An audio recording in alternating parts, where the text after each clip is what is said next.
covenant. You have rejected us, O God, and burst forth upon us. You have been angry. Now restore us. You have shaken the land and torn it open. Mend its fractures, for it is quaking. You have shown your people desperate times. You have given us wine that makes us stagger. But for those who fear you, you have raised a banner to be unfurled against the bow. Save us and help us with your right hand, that those you love may be delivered. God has spoken from his sanctuary. In triumph, I will parcel out Skechem and measure off the valley of Succoth. Gilead is mine, and Manasseh is mine.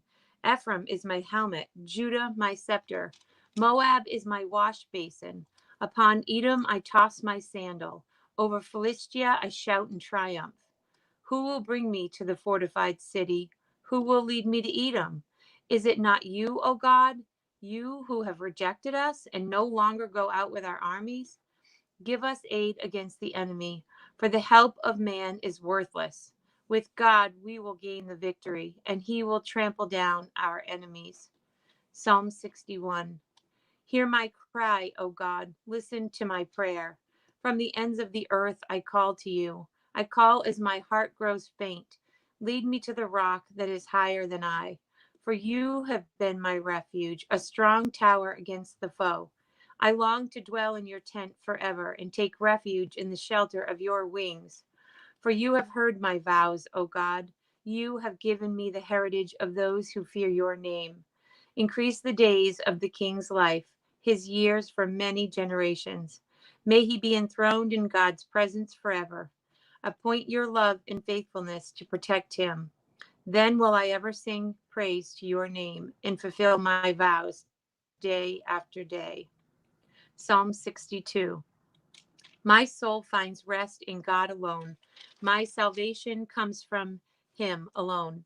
He alone is my rock and my salvation. He is my fortress. I will never be shaken. How long will you assault a man? Would all of you throw him down? This leaning wall, this tottering fence? They fully intend to topple him from his lofty place. They take delight in lies.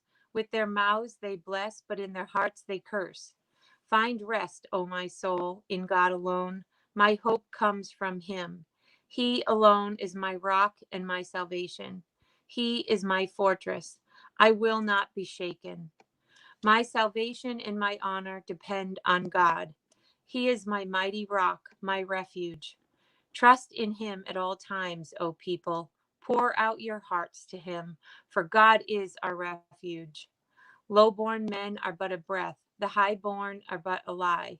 If weighed on a balance, they are nothing. Together they are only a breath. Do not trust in extortion or take pride in stolen goods. Though your riches increase, do not set your heart on them. One thing God has spoken, two things have I heard: that you, O God, are strong, and that you, O Lord, are loving. Surely you will reward each person according to what he has done. Amen. And won't you lead us in prayer? Sure. God, in these Psalms, David comes to you like I have, especially since this virus,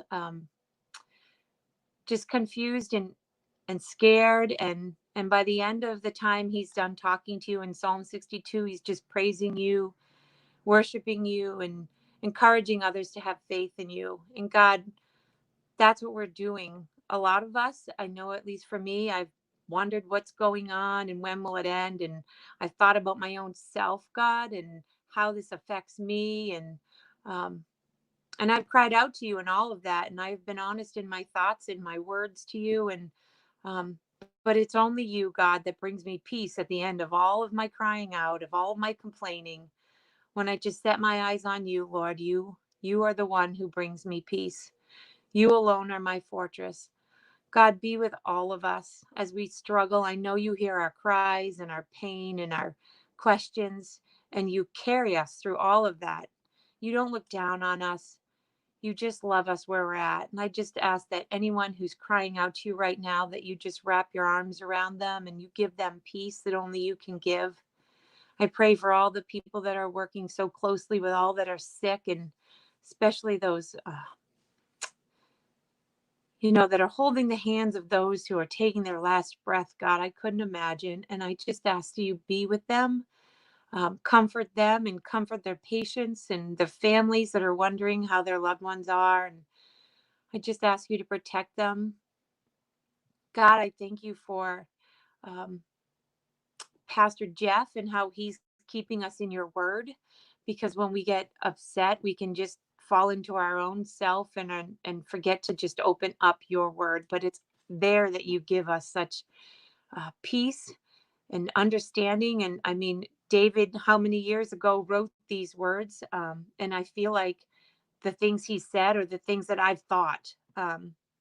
Different battle, of course, but same kinds of thoughts. So I just ask you to be with all of us, comfort us, be with those who are just questioning, those that are wondering who you are. You are a loving Father, and it's only because of that that I can sit in your arms right now. And so I just ask you to comfort all those who are questioning. And I just thank you for your word, and I just pray that it speaks loudly to each of us who are seeking your truth right now. And it's in your name I pray. Amen. Amen. Thank you so much. That was Thanks, wonderful. Jeff. All right. And again, my name is Jeff Fuller. I'm the pastor at Living Hope Wesleyan Church. We certainly invite you and encourage you to invite others to be a part of our Sunday morning worship experience, where we continue to worship together, though individually. You still have time today. It's the 6th of May, so I strongly suggest, urge, and compel you to read Proverbs 6 and join us again tomorrow for more readings of Psalms from friends of Living Hope Wesleyan Church. Thank you so much. You guys have a wonderful evening, and we will talk to you again very, very soon.